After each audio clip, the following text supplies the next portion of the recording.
very much. Welcome, everybody. So this morning I have the distinct pleasure of kind of mixing a bit of information, a little bit of entertainment. A good chunk of my talk is actually to make sure everybody understands kind of some of the martial arts and the evolution of mixed martial arts. Not everyone's a fan, so I'm going to spend a bunch of time in the beginning kind of setting up why martial arts is important and how it's evolved over time. Usually when I sit at home or I'm at a conference, I play the cyber drinking game, which is to say anytime somebody says the word cyber, you have to drink, but since you all don't have drinks, anytime I say the word cyber, you have to shout the word war, all right? So we're going to try this. So cyber, cyber, cyber, fantastic. All right, so interestingly enough, when the Sony breach happened, there were a lot of interesting discussions, and especially by politicians. And we had a politician in the United States that made this particular statement, that America has lost its first cyber war. That was the collapse of Sony, that we have lost the first cyber war. I thought that was particularly interesting because the use of that word has some pretty specific connotations. And relative to the discussion today, we're going to try to steer around this notion of conflating everything with the word war, but we're going to talk about three things. The first thing we're going to talk about is this notion of security specialization and generalization. And I'm going to use the analogy of how mixed martial arts has evolved over time to kind of talk about how security itself is evolving from very specialized to the need for very generalized skill sets. We're going to talk about this notion of active defense or offensive resilience, which is also another interesting set of terms. And the third thing we're going to ultimately talk about is the art of war. And you'll notice there's punctuation there, A.R.T.W.A.R. And that stands for active response techniques of weaponization and resilience. I'm going to talk about what that means from the concept of security. So what I'd like you to get out of this conversation is anytime you start talking about active defense, lots and lots of emotions come to the forefront of the discussion. Lots of people start thinking about immediately hacking back and counter strikes. But there's a whole continuum we're going to talk about. The challenge is anytime you bring up this topic, you get people that are very passionate on either side of it. Technologists who can actually talk about what we can do today from a tools and approach perspective, and then politicians, lawmakers, and policymakers who start talking about things like attribution, sovereignty, law, regulatory compliance. All good. I want us to be able to focus and plant some seeds for discussion today about the technologist side of things. So suspend disbelief for a little bit about the elements around law. I know it sounds hard to do, but law, regulatory compliance, sovereignty, those sorts of things, and just think about what it means from the perspective of our community to be able to move forward. So when we talk about specialization and generalization, I'm going to use some analogies from Darwinian evolution. And in Darwin's notion of evolution, it's really, if you kind of understand how he formed his thesis, it's really about adaptation, survival of the fittest, and that over time there was, that species ultimately evolve. There are two theories about evolution, however, one of which is that Darwin actually talked about a lot was this notion of gradualism, and that's in the top right of that chart. And gradualism shows this kind of very slow, gradual evolution of species, where one species kind of morphs into and gradually turns into another. Okay?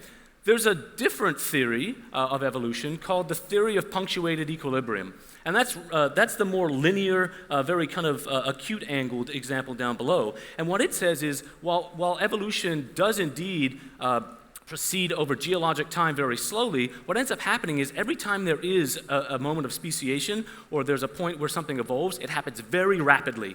And instead of this gradual change from one butterfly that was brown and red that turned into one that was brown and black, you get an immediate branching or speciation. You get two separate species very quickly. And this is going to be interesting because when you think about the theory of punctuated equilibrium or even evolution in general, it's over geologic time. But we're going to kind of map this theory to the evolution of modern-day mixed martial arts. And I'm going to talk about kind of the evolution up to what most of us know of mixed martial arts today from a promotion perspective, which is the Ultimate Fighting Championship. And I'm going to start back in the beginning, and we're going to talk about this evolution in the context of a timeline. So I'm going to go back to about 1800 or so. And in about 1800, there was a gentleman named Kano Jigoro who was the father or founder of what you know as modern-day judo. And he had a very interesting set of both throws, but he also invented what's called newaza, which is the judo ground game. And one of his students, Mitsuyo Maeda, was inspired by his master to go around the world and start spreading the news of judo, and more specifically, Kano Jiu-Jitsu, which was the ground fighting. So ultimately, there was a lot of Japanese migration and influx into Brazil in the 1900s, and the very first judo academy was opened in 1909 in Brazil. Maeda kind of saw this, and he went around the world and ultimately was tasked to go show off and demonstrate this Kano Jiu-Jitsu. So he ended up going to Brazil, and he started doing a bunch of circus sideshow exhibitions. And a Brazilian businessman, last name of Gracie, took him under his wing, really kind of got excited, and got a couple of his sons as well as a couple of his sons' friends together. One of his sons was named Carlos Gracie, took him under his wing, started training him, who had a background in judo, in this new art, which ultimately he transformed into Brazilian or Gracie Jiu-Jitsu. So in 1925, Carlos Gracie opened his own academy in Rio de Janeiro, and he had a very kind of weak, sickly brother named Elio. And Elio actually couldn't participate in the jiu-jitsu classes, but he did sit and learn. Ultimately, he got over his ailments and modified this system of Japanese and then Brazilian jiu-jitsu into one that was all about leverage and technique versus size and strength.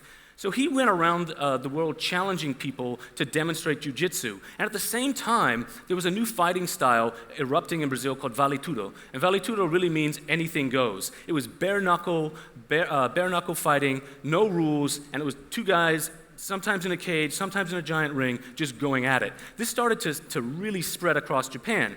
So ultimately, you saw the Gracie family, especially Elio Gracie, participating in this sort of fighting style, and he fought a lot of different fights. One famous fight that he fought in 1951 was actually against a guy named Kimura. Went for almost 3 hours. Ultimately, he did not tap and broke his arm in two places, ultimately naming the move after Kimura. He also had a very interesting fight that lasted 3 hours and 45 minutes in front of 20,000 people, so this wasn't a little cage fight, with a former student of his. He lost that fight, but he picked his nephew, Carlson Gracie, to kind of avenge him. He passed the torch to him, who's about 40 years old at this point. They fought in front of 30,000 people, and ultimately Carlson Gracie triumphed. And what that ended up doing was kind of splitting the family between those that wanted to fight more vale tudo and those that wanted to kind of progress in the self-defense vein of classical jiu-jitsu. So ultimately, you had a bunch of people from the Gracie family emigrate to the United States. And in 1978, Rorion Gracie, who was one of Elio's sons, moved to the US, and he started teaching jiu-jitsu out of his garage. He had about 125 students. Ultimately. And that got too hard for him to manage by himself, so he invited his brother, Royce Gracie, over to teach with him. So Royce emigrated in about 1985, and ultimately then they moved out of their garage into what is now known as the kind of center of the universe, the Gracie Academy in Torrance, California. So this went on, and jiu-jitsu just exploded. It became very, very popular, but Rorion wanted to capitalize on the popularity of jiu-jitsu even more, and so he decided that he was going to organize something like a vale tudo fight, but he wanted it to be televised and national. So he actually created the Ultimate Fighting Championship. And UFC 1 was actually televised nationally in 1993, and what they did was they took fighters from every martial art you could think of, kind of like this conference, threw us in a ring, and see who would come out victorious. So this was an 8-man, no-rules tournament. Size, weight classes didn't matter, and so what they did was they put Royce Gracie, who was the smallest of the Gracie family, in the cage to prove the effectiveness of Brazilian and Gracie Jiu-Jitsu once and for all. So Royce had 4 fights. The first fight he fought against Art Jimison, who was a boxer, took his back, mounted him, ultimately choked him unconscious. The next one he fought was Ken Shamrock, known as the most dangerous man in the world. He was a grappler, likewise choked him out with a rear naked choke. He fought Gerard Gordeau, who was the world champion Savate fighter, ultimately choked him out also. Therefore, he ultimately won the conference. And Jiu-Jitsu exploded even more because people had never seen this martial art before on a national stage. A few months later, they held UFC 2, and UFC 2 was even bigger. It was a 16-man conference. And the first fight for Royce was against Dan the Beast Severin, a monster wrestler, catch wrestler. He won. Second fight was against a karate fighter, Minoki Ichihara, amazing karate fighter. He won. The next fight he had was Jason DeLucia, just an incredible kung fu fighter. He won. He took down the current reigning Taekwondo fighter in the world, Renko Pardol. And ultimately, his last fight was against a 250-pound kickboxer named Patrick Smith. Choked every single one of them out and submitted them with joint locks. So the interesting thing is, there was a bunch of other UFCs up until that point, but there was issues at this point with sanctioning. People called it barbaric. People didn't understand when you had people's teeth flying out across the ring that this was something that was interesting and exciting. It wasn't like boxing, where it was well-sanctioned and well-known. So from the period of about 1994 on, Jiu-Jitsu and ultimately, more specifically, UFC hit a bit of a rough patch. Ultimately, one of the agents of a couple of these fighters in the UFC, Dana White, went to his childhood billionaire friend, Lorenzo Fertitta. They bought the UFC, and then the stage was set. The Ultimate Fighting Championship started to explode. It's now worldwide, probably one of the most watched sports in the world. And what you see is the emergence of fighters that had, like the guys that fought Royce, one specific technique. They were a good wrestler, they were a good striker, they were a good kung fu fighter. But in order to be able to win against all of these mixed martial arts, they needed to start to evolve. So you started to see folks like Randy Couture, a wrestler. You started to see folks like Chuck Liddell, who is a Kempo fighter, emerge. Matt Hughes, another wrestler. Tito Ortiz, the Huntington Beach bad boy, was a great wrestler. BJ Penn was a jiu-jitsu phenom who really started to improve and add striking to his game. You had George St. Pierre, who, while he did karate, ended up being kind of the premier illustration of what a mixed martial artist was. Nick Diaz, you see folks like Fedor Emelianenko, an amazing, amazing fighter. You see Mirko Krokop, who was known as right leg hospital, left leg morgue. Crazy politician, as well as an amazing mixed martial artist. Vanderlei the Axe Murderer Silver, lovely nickname. Daniel D.C. Cormier, former Olympic wrestler. You saw Cain Velasquez, the current heavyweight champion of the world. John Jones, this is a guy that has just grown up doing nothing but mixed martial arts, as well as folks, ladies like Ronda Rousey, an Olympic medalist. Anderson Silva, by far the greatest mixed martial arts fighter that we have seen thus far, and a whole new generation of people like Conor McGregor, an Irishman, who just does nothing but mixed martial arts. He doesn't focus on one thing. He can't afford to because he's battling adversaries that can do everything very, very well. So when we think about this evolution, and we think about the difference between geologic time and the last 50 years, we've seen a huge swing, punctuated equilibrium. We've seen the evolution of fighters that don't just gradually merge, they actually have to speciate. They become mixed martial artists. And when we think about security, the interesting thing is, like mixed martial artists, adaptation and evolution is really, really important. And we actually see evolutionary speciation in security today. If you look at traditional IT stacks, you've got kind of infrastructure and metastructure. So you've got compute, network, and storage. You've got protocols and things that ultimately either bind or allow applications to run more fluidly on top of infrastructure. You have infrastructure. The real interesting thing is each single one of these areas of security are managed by different teams with different tools, with different specializations. And that's a problem because none of them really talk to each other. But what's starting to happen is much like what happened in MMA, things like scale and cloud and virtualization and DevOps and APIs are starting to change the way in which security is implemented and the way in which security is practiced. And that's fundamentally starting to change the way in which we think about how we operationalize security.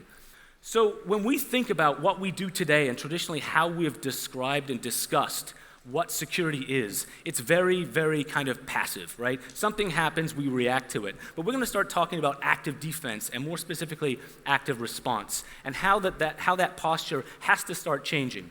And so when we start talking about what that looks like from a real-world perspective. As you watch the video behind me, what you'll notice is that it's somewhat difficult to figure out who the aggressor or the attacker is in this Brazilian Jiu-Jitsu match that's going on. And actually, if you were to look at it, it would be hard in some cases for you to understand who's doing what. But the guy in white is actually the attacker. He's the aggressor. He is trying to pass the defenses or guard of the guy in blue. Now, the guy in blue has two choices. He could lay on his back, have his guard passed, and be submitted or choked. But what you notice him doing is he's incredibly active. He's using weight and distribution. He's using pressure. He's actually not letting the guy pass his guard. He's being active. He is basically part of the fight, but he's not actively trying to submit the guy. What he is trying to do, however, is make sure that his space is not encroached upon, and he's trying to make sure he turns leverage into his advantage. So what you see him do next is sweep the guy, reverse, and now the guy that was on bottom is on top, and he will actually implement a guard pass and pass his defense. So this notion of active defense doesn't necessarily mean when you think about striking back, an active punch scenario. It doesn't necessarily mean kicking. What it does mean, however, is becoming more engaged and active in what we mean. But it would be interesting if we had one definition of active defense. In fact, here's a couple of them. My friend Rich Mogul says active defense is all about being adaptive and making your adversary work harder, but it does not mean engaging in offensive attacks yourself. That's one definition. The Joint Education and Doctrine Division of the U.S. Department of Defense says just the opposite. It says the employment of limited offensive action and counterattacks to make sure that the enemy does not progress. And Dave Dietrich, ultimately, who is kind of like the granddaddy of research in this space, University of Washington, says actually the term active defense is really confusing. You've got a combination of terms like active, which is the opposite from passive. You've got this notion of defense, and then when you start talking about counterstrikes, it's all very confusing. So he says, active defense is the wrong word, and I sort of agree with him. He starts talking about active response and the active response continuum.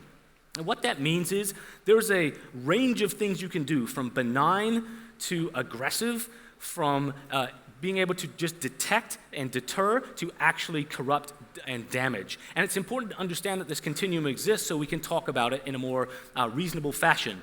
To which he talks about there's two kind of things to think about: intrusion response and the posture of the victim, and then how you actually respond. So in one column, he's got everywhere from unaware, which means your characteristic action as a victim is you have no idea what's going on and you basically do nothing, all the way up to non-cooperative as a victim, you're resisting and or enjoying active response, which also can include invasive tracebacks as well as potential counterstrikes. So if you look at this range of intrusion response and you made it with the choice of levels of force can be benign all the way up to aggressive. And that could be limiting to your own systems to basically owning somebody else's, all the way from sniffing or scanning or honeypots, all the way actually to launching your own malware. So it's kind of like a Rubik's Cube. There's no one definition because depending upon the attack, the skills of the adversary, and our ability to respond, we will use different levels of force based on different levels of intrusion. Now, interestingly, we don't talk about this a lot in the enterprise space. It's talked about a lot in the government, military, DoD spaces because they have certain doctrines and rules and engagements and rules of war. Well, interestingly, Gartner started talking about this at the end of last year. And anytime Gartner talks about something, it's generally because other people in the enterprise have been talking about it for the last 2 years. So what's interesting about that statement is look what Lawrence Pingree said. 2015 is the year of offensive deceptions. What does that mean? It means the inclusion of defense in depth and detection in depth, but, quote, increasingly leveraging offensive misdirection and deception techniques with the goal of overwhelming and delaying the attacker. So that use of offensive is very interesting and critical when you think about what it means. But for an analyst talking about enterprises using offensive anything is very rare, but it shows a shift in posture. So when we think of this, we think about active response techniques for weaponization and resilience. What does that mean? Well, frankly, threat models matter. Sorry, and John Lambert from Microsoft did a really interesting thing when he combined this graph or this graphic where it shows kind of drivers, the tools you can use, the types of responses, as well as kind of the skills of the adversary, and ultimately where the limits of off-the-shelf solutions are, where intelligence is needed, and the limit of that threat intelligence, where the private sector stops, and ultimately more skilled defenders and adversaries begin, like spies. And it's interesting because we have to think about threat models when we think about whether or not a particular action is reasonable. So we're going to play a little game. I'm going to ask you to kind of just by a show of hands, don't put too much thinking behind it, but we're going to play a game of hot or not. So let's gauge our tolerance for whether or not we think a particular mitigation or response is okay. I'm just not going to define okay, that's your personal choice. But how about the deployment of high-interaction honeypots that leverage deception and feedback fake data to an attacker if they're attacking your system? Okay? Okay. How about active web bugs and beacons that are placed in documents so when somebody opens something, it calls back and you can do attribution and understand IP address usage for somebody that might have stolen your data? Okay? All right, good amount.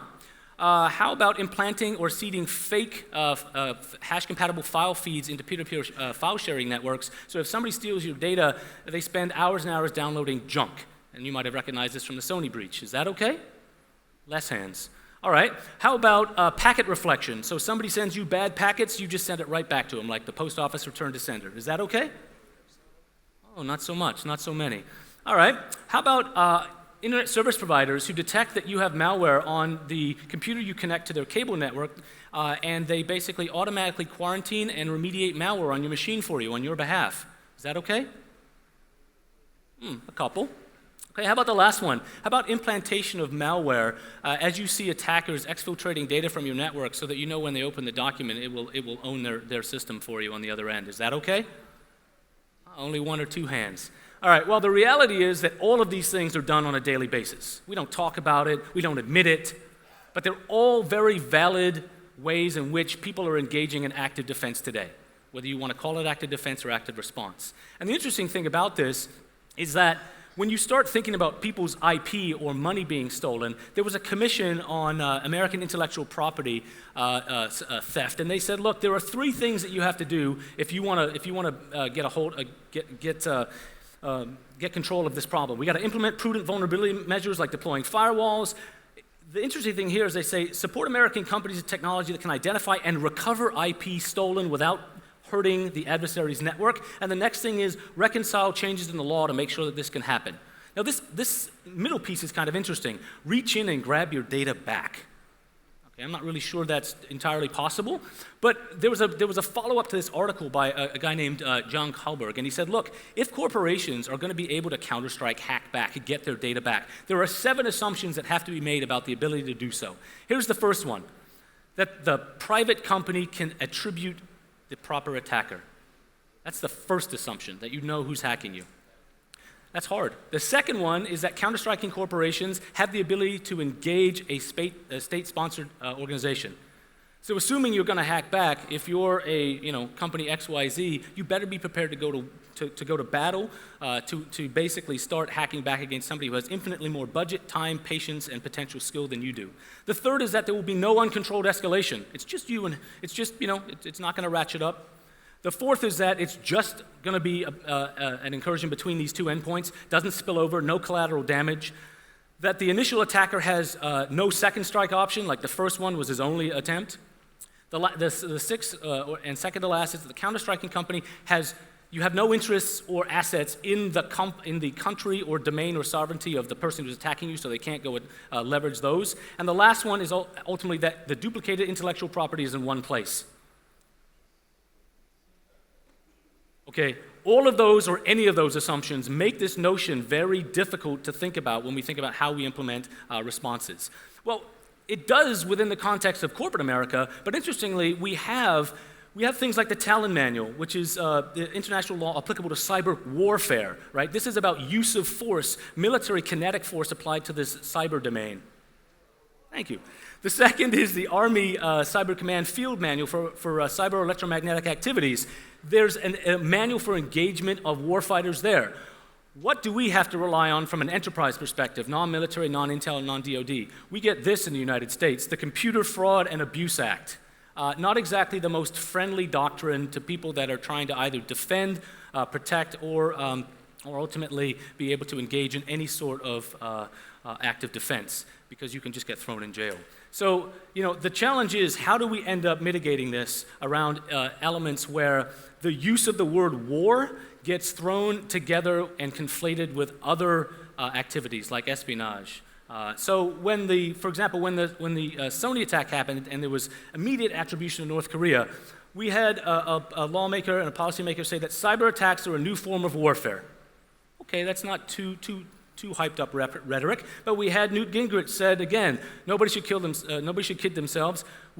America has lost its first cyber war. We then had the President of the United States go on the news and say, well, actually it wasn't war, it was cyber vandalism. And that we will take this issue seriously and we will we will respond proportionally. Now, I don't know what you're going to do to North Korea that's proportional, but the reality is that rhetoric and precision matters.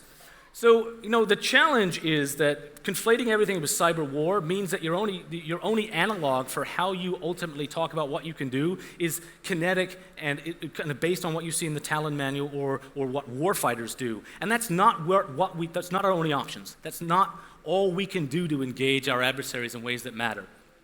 So it's a very slippery slope. We've got things like morality, we've got issues like efficacy, ethicality, legality, sovereignty, capability, and most importantly, attribution.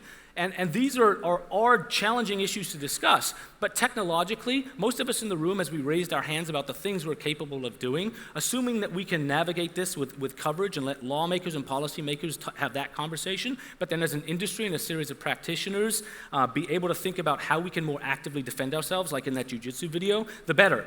But I think it does come down to the fact that the first assumption that was made in that paper is that attribution is important, right? It's really difficult in many cases today. Today there's kind of a four-way battle when some bad hack happens. It's in the US, it's the FBI, and three companies that basically go to war with each other, literally war with each other, to figure out and attribute it to a particular adversary. And in the Sony attack, for example, we've had three different leading companies talk about the fact that the actors or adversaries were from three different nation states. They can't even agree, right? So the challenge is, how do we get better about attribution?